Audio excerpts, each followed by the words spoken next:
Assalamualaikum warahmatullahi wabarakatuh. Selamat malam untuk teman-teman kita semua. Kami dari kelompok 5 pada malam hari ini akan melakukan presentasi mengenai Undang-Undang KPK. Langsung saja kami melakukan perkenalan diri. Yang pertama saya sendiri Agung Putra Simbolon, absen 1. Lalu saya Listantri, presensi 13. Saya Oflin Revindra Tama, nomor absen 19. Saya Sakina Absa, absen 25.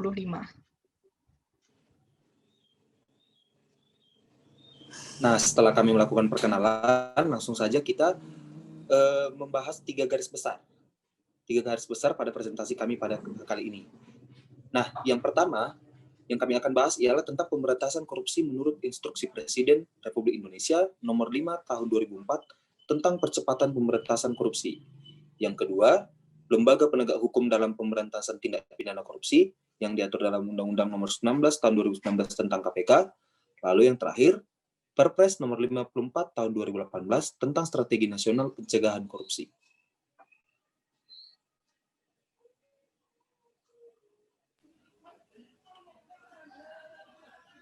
Pertama, saya akan menjelaskan tentang pemberantasan korupsi menurut Instruksi Presiden Republik Indonesia Nomor 5 Tahun 2004 tentang percepatan pemberantasan korupsi.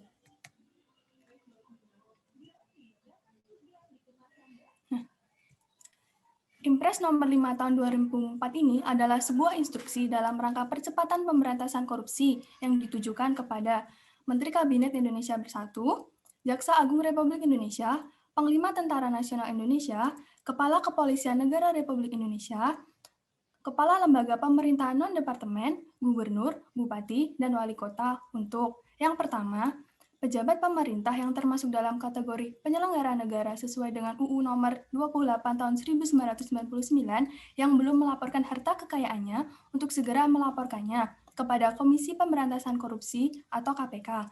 Lalu yang kedua, membantu KPK dalam rangka penyelenggara pelaporan, pendaftaran, pengumuman, dan pemeriksaan laporan harta kekayaan penyelenggara negara di lingkungannya.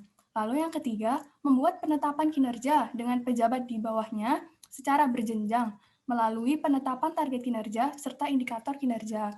Lalu yang keempat, meningkatkan kualitas pelayanan kepada publik, baik dalam bentuk jasa ataupun perjanjian, melalui transparansi dan standarisasi pelayanan. Next. Lalu yang kelima adalah menetapkan program dan wilayah yang menjadi lingkup tugas, wewenang, dan tanggung jawabnya sebagai program dan wilayah yang bebas korupsi. Lalu yang keenam, melaksanakan keputusan Presiden Nomor 80 Tahun 2003 tentang pengadaan barang atau jasa pemerintah secara konsisten untuk mencegah berbagai macam kebocoran dan pemborosan penggunaan keuangan. Lalu yang ketujuh, menerapkan kesederhanaan, baik dalam kedinasan maupun dalam kehidupan pribadi, serta penghematan pada penyelenggara kegiatan yang berdampak langsung pada keuangan negara. Lalu yang kedelapan, mempercepat pemberian informasi yang berkaitan dengan perkara tindak pidana korupsi dan mempercepat pemberian izin pemeriksaan terhadap saksi atau tersangka. Lalu yang kesembilan, melakukan kerjasama dengan KPK untuk melakukan penelaahan dan pengkajian terhadap sistem-sistem yang berpotensi menimbulkan tindak pidana korupsi. Lalu yang ke-10, meningkatkan upaya pengawasan dan pembinaan aparatur untuk meniadakan perilaku koruptif di lingkungannya. Next. Lalu yang ke-11 ini adalah instruksi-instruksi khusus yang ditujukan kepada beberapa pihak. Lanjut. Selanjutnya, saya akan menjelaskan tentang 3 strategi pemberantasan korupsi. Pemberantasan korupsi membutuhkan kesamaan pemahaman mengenai tindak pidana korupsi itu sendiri. Dengan adanya persepsi yang sama, pemberantasan korupsi bisa dilakukan secara tepat dan terarah. Nah, agar pemberantasan ini berjalan lebih efektif, maka hendaknya ketiga strategi ini harus dilakukan secara bersamaan. Apa saja itu? Yang pertama adalah perbaikan sistem. Nah, perbaikan sistem ini tujuannya agar tidak bisa melakukan korupsi. Banyaknya sistem yang diterapkan di Indonesia memberikan peluang tindak pidana korupsi. Sistem yang baik bisa meminimalisir terjadinya tindak pidana korupsi. Maka dari itulah diperlukan perbaikan sistem. Nah, misalnya, yang pertama, mendorong transparansi penyelenggara negara. Yang kedua, memberikan rekomendasi kepada kementerian dan lembaga terkait untuk melakukan langkah-langkah perbaikan. Lalu yang ketiga, memodernisasi pelayanan publik dengan online. Ini agar sistem pengawasan yang terintegrasi lebih transparan dan efektif. Lalu yang strategi yang kedua adalah represif. Represif adalah upaya penindakan hukum untuk menyeret koruptor ke pengadilan. Nah, dalam strategi ini ada beberapa tahap yang dilakukan. Yang pertama yaitu penanganan laporan pengaduan masyarakat, lalu ada penyelidikan, penyidikan, penuntutan, dan yang terakhir ada eksekusi. Lalu strategi yang ketiga adalah edukasi dan kampanye. Ini tujuannya agar kita tidak mau melakukan korupsi. Nah, strategi ini adalah strategi pembelajaran pendidikan anti korupsi dengan tujuan membangkitkan kesadaran masyarakat mengenai apa saja itu dampak korupsi, mengajarkan masyarakat agar terlibat dalam gerakan pemberantasan korupsi, serta membangun perilaku dan budaya korupsi. Nah, strategi pembelajaran pendidikan anti korupsi ini tidak hanya bagi mahasiswa dan masyarakat umum, namun juga untuk anak usia dini, taman kanak-kanak, dan sekolah dasar. Oke, selanjutnya kita akan membahas tentang lembaga penegak hukum dalam pemberantasan tindak pidana korupsi yang diatur dalam Undang-Undang Nomor 19 Tahun 2019 tentang KPK. Nah, langsung saja, pada pasal 3 terdapat definisi dari KPK tersebut. Komisi Pemberantasan Korupsi adalah lembaga negara dalam rumpun kekuasaan eksekutif yang dalam melaksanakan tugas dan wewenangnya bersifat independen dan bebas dari pengaruh kekuasaan manapun. Nah, pada pasal 5, dalam menjalankan tugas dan wewenangnya, KPK berasaskan pada yang pertama, kepastian hukum, lalu keterbukaan, akuntabilitas, kepentingan umum, proporsionalitas, dan penghormatan terhadap hak asasi manusia.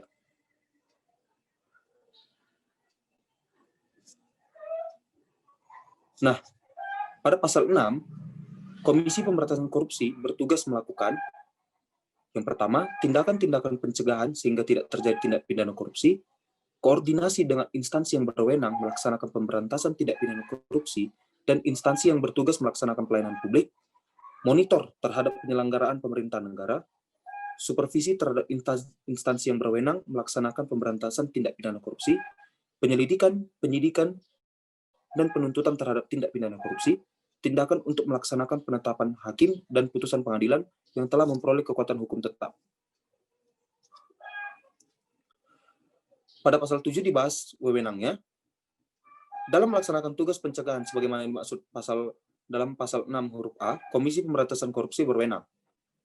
Yang pertama, melakukan pendaftaran dan pemeriksaan terhadap laporan harta kekayaan penyelenggara negara, menerima laporan dan menetapkan status gratifikasi, menyelenggarakan program pendidikan anti korupsi pada setiap jejaring pendidikan, merencanakan dan melaksanakan program sosialisasi pemberantasan tindak pidana korupsi, melakukan kampanye anti korupsi kepada masyarakat, lalu melakukan kerjasama bilateral atau multilateral dalam pemberantasan tindak pidana korupsi.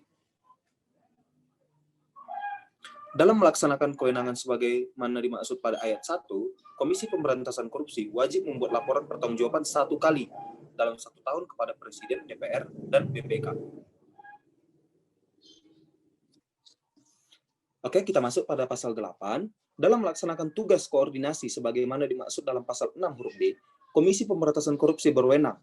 Yang pertama, mengordinasikan penyelidikan, penyidikan, dan penuntutan dalam pemberantasan tindak pidana korupsi, menetapkan sistem pelaporan dalam kegiatan pemberantasan tindak pidana korupsi, meminta informasi tentang kegiatan pemberantasan tindak pidana korupsi dengan instansi yang terkait, melaksanakan dengar pendapat atau pertemuan dengan instansi yang berwenang dalam melakukan pemberantasan tindak pidana korupsi, dan meminta laporan kepada instansi berwenang mengenai upaya pencegahan sehingga tidak terjadi tindak pidana korupsi. Kita berikutnya pada pasal 9, dalam melaksanakan tugas monitor sebagaimana dimaksud dalam pasal 6 huruf C, Komisi Pemberantasan Korupsi berwenang. Yang pertama, melakukan pengkajian terhadap sistem pengelolaan administrasi di semua lembaga negara dan lembaga pemerintahan, memberi saran kepada pimpinan lembaga negara dan lembaga pemerintahan untuk melakukan perubahan jika berdasarkan hasil pengkajian, sistem pengelolaan administrasi tersebut berpotensi menyebabkan terjadinya tindak pidana korupsi, dan melaporkan kepada Presiden, DPR, dan BPK jika saran Komisi Pemberantasan Korupsi mengenai usulan perubahan tidak dilaksanakan.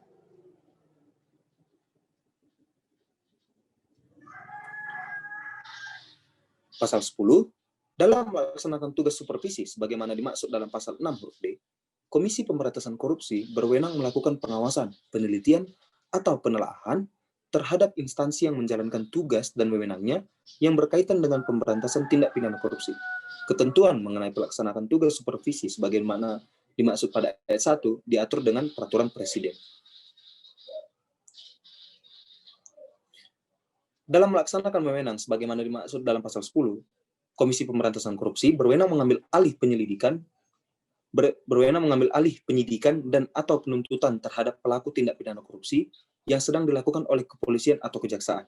Pengambil alihan, penyidikan, dan atau penuntutan sebagaimana dimaksud pada ayat 1 dilakukan oleh Komisi Pemberantasan Korupsi dengan alasan laporan masyarakat mengenai tindak pidana korupsi tidak ditindaklanjuti, proses penanganan tindak pidana korupsi tanpa ada penyelesaian atau tertunda tanpa alasan yang tidak dipertanggungjawabkan, penanganan tindak pidana korupsi ditujukan untuk melindungi pelaku tindak pidana korupsi yang sesungguhnya, penanganan tindak pidana korupsi mengandung unsur tindak pidana korupsi, hambatan penanganan tindak pidana korupsi karena campur tangan dari pemegang kekuasaan eksekutif, yudikatif, atau legislatif, atau keadaan lain yang menurut pertimbangan kepolisian atau kejaksaan, penanganan tindak pidana korupsi sulit dilaksanakan secara baik dan dapat dipertanggungjawabkan.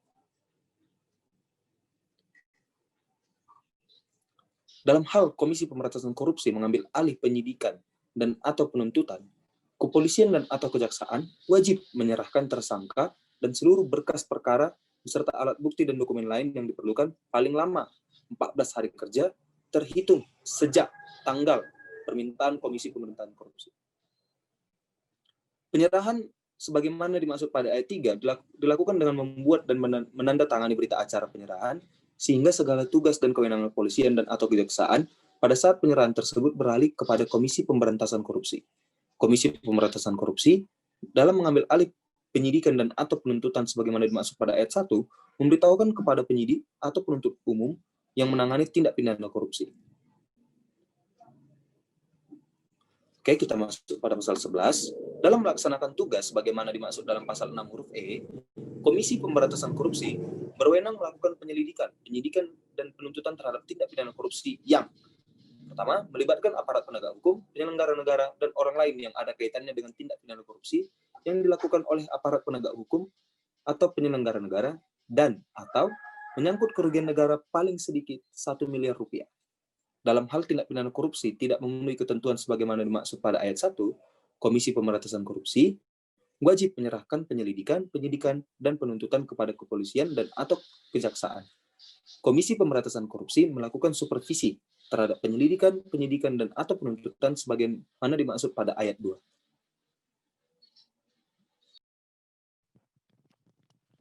Baik, saya di sini akan meneruskan menjelaskan mengenai wewenang KPK. Menurut pasal 12, ayat pertama, dalam melaksanakan tugas penyelidikan dan penyidikan, KPK berwenang melakukan penyadapan. Nah, selanjutnya, dalam pasal 2, dijelaskan dalam melaksanakan tugas penyidikan, KPK berwenang yang pertama memerintahkan kepada instansi yang terkait untuk melarang seseorang bepergian ke luar negeri, kemudian meminta keterangan kepada bank atau lembaga keuangan lainnya tentang keadaan keuangan tersangka atau terdakwa yang sedang diperiksa. Yang ketiga yaitu memerintahkan kepada bank atau lembaga keuangan lainnya untuk memblokir rekening yang diduga hasil dari korupsi milik tersangka, terdakwa, atau pihak lain yang terkait. Kemudian yang keempat adalah memerintahkan kepada pimpinan atau atasan tersangka untuk memberhentikan sementara tersangka dari jabatannya. Kemudian yang nomor 5 adalah meminta data kekayaan dan data perpajakan tersangka atau terdakwa kepada instansi yang terkait, kemudian menghentikan sementara suatu transaksi keuangan, transaksi perdagangan, dan perjanjian lainnya, atau pencabutan sementara perizinan, lisensi, serta konsesi yang dilakukan atau dimiliki oleh tersangka atau terdakwa yang diduga berdasarkan bukti awal yang cukup ada hubungannya dengan tindak pidana korupsi yang sedang diperiksa. Kemudian, yang ketujuh adalah meminta bantuan Interpol Indonesia atau instansi penegak hukum negara lain untuk melakukan pencarian, penangkapan, dan penyitaan barang bukti di luar negeri.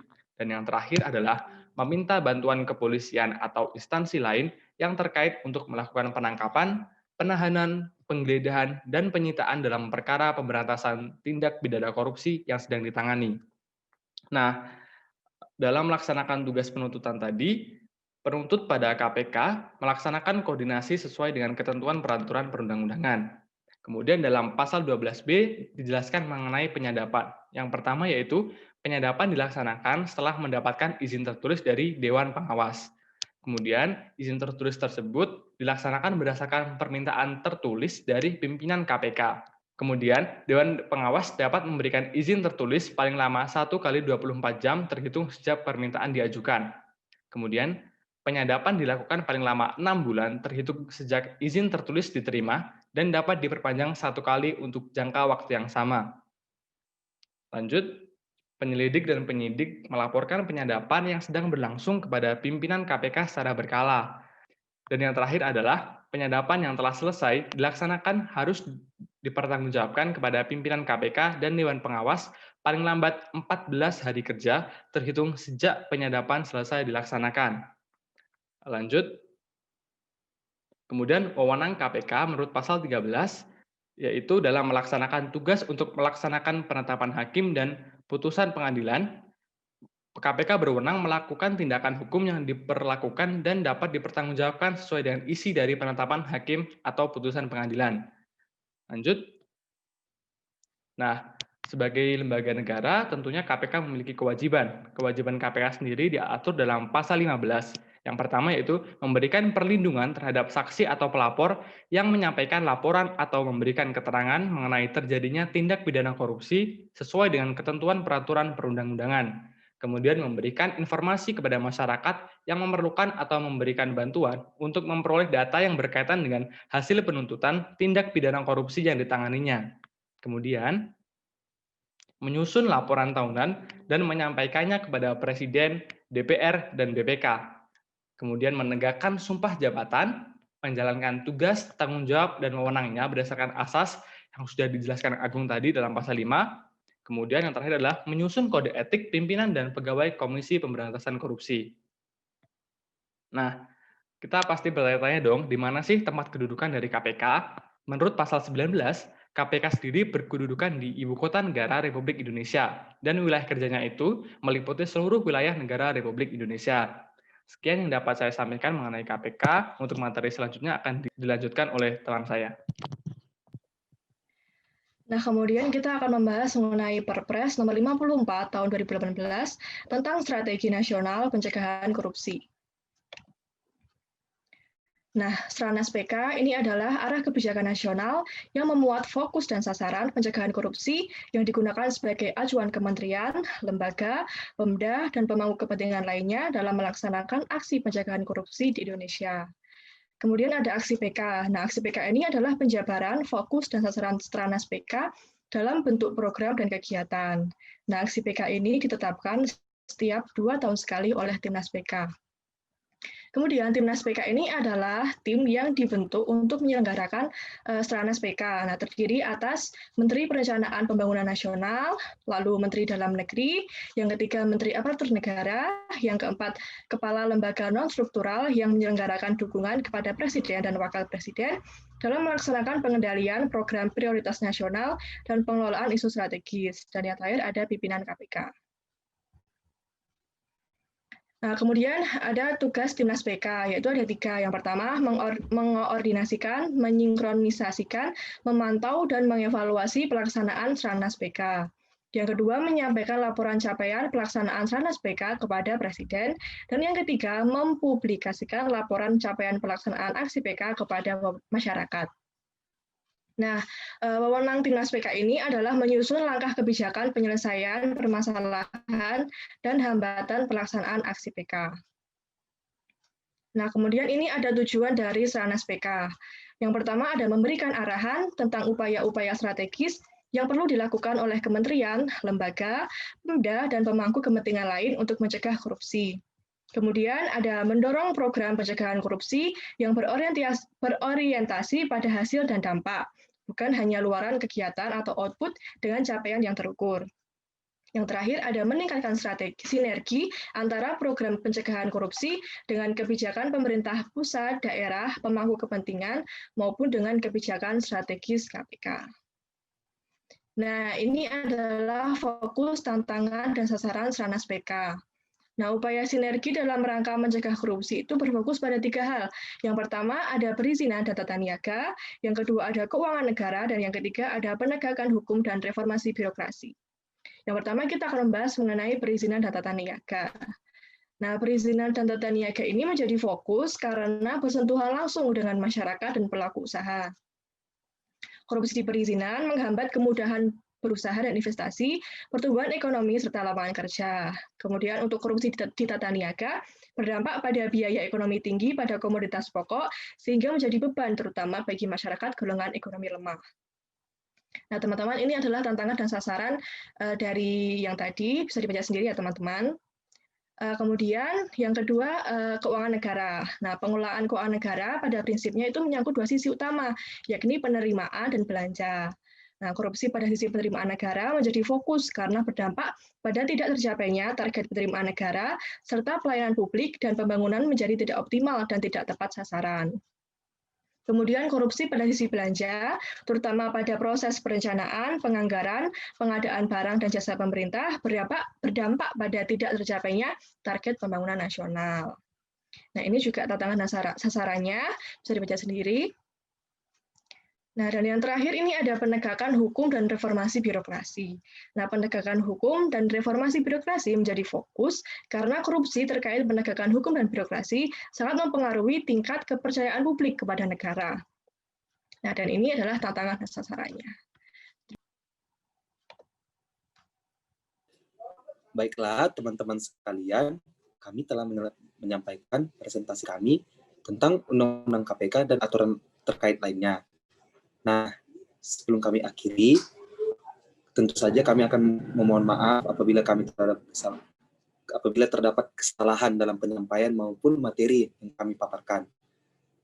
Bila ada jarum yang patah, jangan disimpan dalam laci. Kalau ada kata-kata yang salah, jangan disimpan di dalam hati. Assalamualaikum warahmatullahi wabarakatuh. Selamat malam.